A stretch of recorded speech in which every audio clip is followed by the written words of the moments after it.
We are not refugees. We are not minorities. We are Kashmiri Pandits from Kashmir. ये जमीन हमारी है, इस जमीन पर हमारा हक है। The Kashmir files. डिस्क्लेमर, इस मूवी को प्लीज आप हॉल में जाकर ही देखिए। जिनके पास बिल्कुल भी ऑप्शन नहीं है सिनेमा हॉल पीवीआर में जाने का, वो बस इस वीडियो को जरूर देखें, और जो इस फिल्म को देख चुके हैं सिनेमा हॉल में वो इस वीडियो को जरूर देखें। तो शुरू करते हैं बिना लेट किए।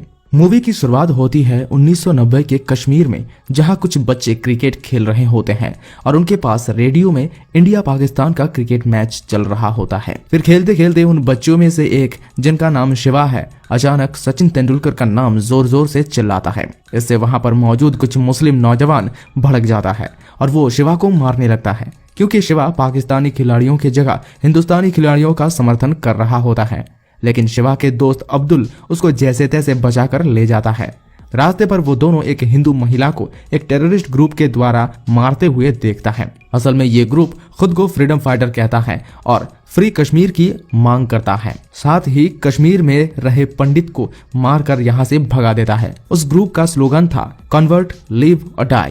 इस ग्रुप का आतंक पूरे कश्मीर में छाया हुआ था। शिवा और अब्दुल रास्ते पर ऐसे कुछ घटनाओं को देखता रहता है और अपनी जान बचाकर वहां से गली से भागता रहता है। इधर शिवा के घर में उसके मम्मी पापा शिवा के लिए बहुत चिंतित होता है। शिवा के पापा अपने पिताजी को कॉल करता है, जो ऑडिशन रूम में होता है। शिवा के दादाजी यानी पुष्करनाथ पंडित इस थिएटर ग्रुप के लीडर थे, जो खुद एक पंडित थे और कश्मीर को जान से ज्यादा प्यार भी करते थे। थिएटर के ये लोग आने वाले महाशिवरात्रि के लिए रिहर्सल किया करते हैं, लेकिन अपने बेटे के फोन पाकर पुष्करनाथ अपने पोते की तलाश के लिए तुरंत वहां से निकल पड़ता है। रास्ते में वो शिवा और अब्दुल को अपने स्कूटर पर बिठाकर घर की तरफ निकलता है, लेकिन कश्मीर का हालत तब बहुत भयंकर हो गया था।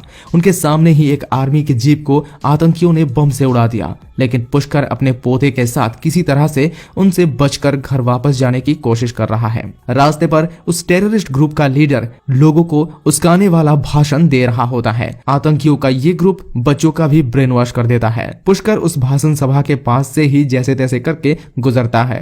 फिर बिट्टा कराटे अपने आदमियों को लेकर पुष्कर के घर उसके बेटे को मारने आ जाता है। यहाँ पता चलता है कि पुष्कर का बेटा यानी शिवा के पापा एक ड्रम में छिपा हुआ है, लेकिन बाहर उनके ही पड़ोसी यानी अब्दुल के अब्बा बिट्टा को बता देता है कि वो ड्रम में छिपा हुआ है। बिट्टा अंदर जाते ही उस ड्रम को बाहर से फायर करता है और गोलियों से भून देता है, जिससे शिवा के पिताजी मर जाते हैं। ऐसे मौके पर पुष्कर भी वहां पहुंचता है और ये सब कुछ देखकर वो काफी टूट पड़ता है। फिर शिवा के माँ को बिट्टा शिवा के ही पापा के खून से लिपटी चावल खिलाने के लिए जबरदस्ती करता है, क्योंकि वो कहते हैं ऐसे करने पर वो लोग शिवा के छोटा भाई कृष्णा और उसकी मम्मी को छोड़ देगा। यहीं से सीन कट होकर प्रेजेंट डे पर आ जाता है, जहां पर एक ex IAS officer Brahma Datta को दिखाया गया है। वो और उनके 3 दोस्त पुष्कर के छोटे पोते कृष्णा की इंतजार में बैठे हुए हैं। पुष्कर का डेथ हो चुका है और कृष्णा उनके अस्थियों को लेकर दिल्ली से कश्मीर ब्रह्मादत्त के घर आने वाला था। इससे पता चलता है कि ब्रह्मादत्त और बाकी 3 साथी, जिसमें एक डॉक्टर, एक जर्नलिस्ट और एक पुलिस DIG, जो पुष्कर के काफी करीबी दोस्त थे, और उनके डेथ की खबर सुनते ही सभी ब्रह्मादत्त के घर कृष्णा से मिलने के लिए आए हुए थे। कृष्णा फिर वहां अपने दादाजी के अस्थियों को लेकर पहुंच जाता है और उन सभी के साथ बातचीत भी करता है। कृष्णा को पता था कि उसके मम्मी पापा का मौत एक कार एक्सीडेंट में हुआ है। उसे असली सच के बारे में पता नहीं था। ये चारों भी उसे असली सच के बारे में बिल्कुल नहीं बताया था। फिर से सीन शिफ्ट होकर दिल्ली के JNU में चला जाता है, जहां पर एक कम्युनिस्ट ग्रुप के लीडर और उसी यूनिवर्सिटी के प्रोफेसर राधिका अपने कम्युनिस्ट ग्रुप के सामने कश्मीर को इंडिया से फ्री करने की मांग करती है और लेक्चर देती है। वो सबको मना रही थी कि इंडियन गवर्नमेंट जबरदस्ती कश्मीर को अपने देश के साथ जुड़ा हुआ रखा है। स्टूडेंट्स भी राधिका को सपोर्ट कर रहे होते हैं और उस ग्रुप में कृष्णा भी होता है। कृष्णा को असल में कश्मीर के 1990 में होने वाले घटना के बारे में पता नहीं था, इसलिए वो भी राधिका के भाषण में मैनिपुलेट हो जाता है और इस कम्युनिस्ट ग्रुप के साथ आर्टिकल 370 को फिर से लागू करने की मांग करता है। राधिका कृष्णा को बताती है 1990 में कोई भी गेनोसाइड नहीं हुआ था और किसी भी कश्मीरी पंडित को मारा नहीं गया था, वो लोग खुद ही भाग गए थे। कृष्णा बार बार ये बात सुनकर इसी को ही सच मानने लगा था। सीन फिर से फ्लैशबैक में चला जाता है जहाँ पर पुष्कर अपने बेटे के सेफ्टी के लिए ब्रह्मादत्त के पास आया है। ब्रह्मादत्त उसे बताता है पीएम से भी वो इस बारे में बात किया है, लेकिन कश्मीर के सीएम और इंडिया के पीएम करीबी दोस्त थे, इसलिए पीएम इस मामले में कुछ भी नहीं कर सकते हैं। इससे उन लोगों के दोस्ती के ऊपर दरार आ सकता है। फिर भी ब्रह्मादत्त पुष्कर को हेल्प करने की सराहना देता है और अपने गाड़ी से पुष्कर को घर पहुंचा देता है। लेकिन रास्ते पर सब्जी खरीदने के लिए पुष्कर जैसे ही गाड़ी से उतरता है और सब्जी खरीदने के बाद वो इंडियन करेंसी का नोट देता है, लेकिन दुकानदार उसे पाकिस्तानी नोट वापस करता है और जोर जोर से कहता है कि कश्मीर में सिर्फ पाकिस्तानी नोट ही चलेगा, क्योंकि वो लोग कश्मीर को पाकिस्तान का हिस्सा मानता है। ये देखकर और सुनकर ब्रह्मादत्त उस शख्स को अरेस्ट करवा दिया। इसके बाद ब्रह्मादत्त अपने सामने हिंदू महिला के ऊपर मुस्लिम महिलाओं का अत्याचार भी देखता है, लेकिन वो कुछ कर नहीं पाता। फिर एक दिन सुबह उनके सामने 3 एयरफोर्स ऑफिसर को चौक में ही आतंकियों ने गोली मारकर हत्या कर देता है और उस चौक में लगी हुई इंडियन फ्लैग को फेंक कर उन लोगों का फ्लैग लगा देता है। हिंदुओं के ऊपर इतना अत्याचार ब्रह्मादत्त झेल नहीं पाता है और वो कश्मीर के सीएम के पास जाता है और मामले पर काबू पाने के लिए बात करता है, लेकिन सीएम घुमा के ब्रह्मादत्त को ही इसका जिम्मेदार बता देता है और उसे सस्पेंड कर देता है। फिर सीएम बिट्टा कराटे से मुलाकात करता है, मतलब सीएम भी बिट्टा के साथ मिला हुआ था और उनके सपोर्ट में था। फिर सीन कट होकर प्रेजेंट डे में ब्रह्मादत्त के घर पर आ जाता है, जहां पर बातों बातों में गेनोसाइड का बात चलाने लगता है। तभी कृष्णा इसका प्रोटेस्ट करता है और यूनिवर्सिटी में सिखाए गए बातों को ही यहाँ दोहराता है, जो सुनकर ब्रह्मादत्त कुछ ऐसा कह देता है जिससे कृष्णा को शक हो जाता है।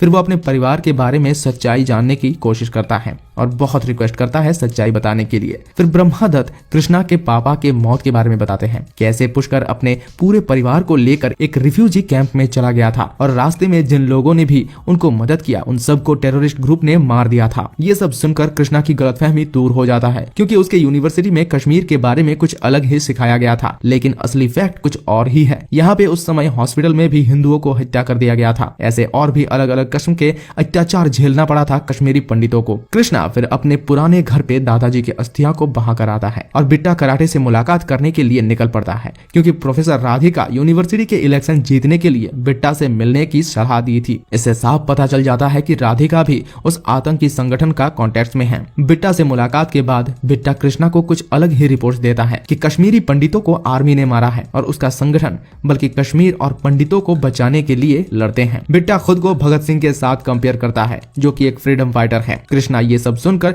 फिर से मैनिपुलेट हो जाता है और सीधा ब्रह्मादत्त से जाकर झगड़ पड़ता है। फिर ब्रह्मादत्त 3 फाइल निकालता है जहां पर लाखों हिंदुओं की मौत के डॉक्यूमेंट्स था। कृष्णा उसमें अपनी मम्मी और भाई शिवा के भी टेररिस्ट द्वारा डेथ के रिपोर्ट पाते हैं। फाइनली कृष्णा को समझ आ जाता है कि असल में उस टाइम क्या हुआ था और कैसे पंडितों को कश्मीर छोड़ना पड़ा था। फिर जेएनयू को दिखाया जाता है, जहां पे राधिका कश्मीर के ऊपर गलत भाषण दे रही होती है। कृष्णा वहां पर पहुंचता है और माइक लेकर पूरा कश्मीर का इतिहास सबके सामने पेश करता है, कैसे मुनि ऋषियों का कश्मीर में इस्लामिक लोग आकर धीरे धीरे उनके ऊपर अत्याचार करके पूरे कश्मीर में राज करने लगता है और पंडितों का आजादी छीन लिया जाता है और उन सभी के माँ बहन के साथ गलत काम किया था। कृष्णा खुद के फैमिली के स्टोरी के बारे में भी सबको बताता है। फिर सीन कट होकर उसी रिफ्यूजी कैंप में चला जाता है जहाँ पर कृष्णा के फैमिली रहता था। एक दिन बिट्टा कराटे आर्मी के भेष में वहाँ पर पहुँच जाता है और बचे हुए कुछ कश्मीरी पंडितों को मार देता है। वहाँ पे शिवा और कृष्णा के मम्मी भी मर जाते हैं और इसी इमोशनल सीन के साथ इस मूवी का दी एंड हो जाता है।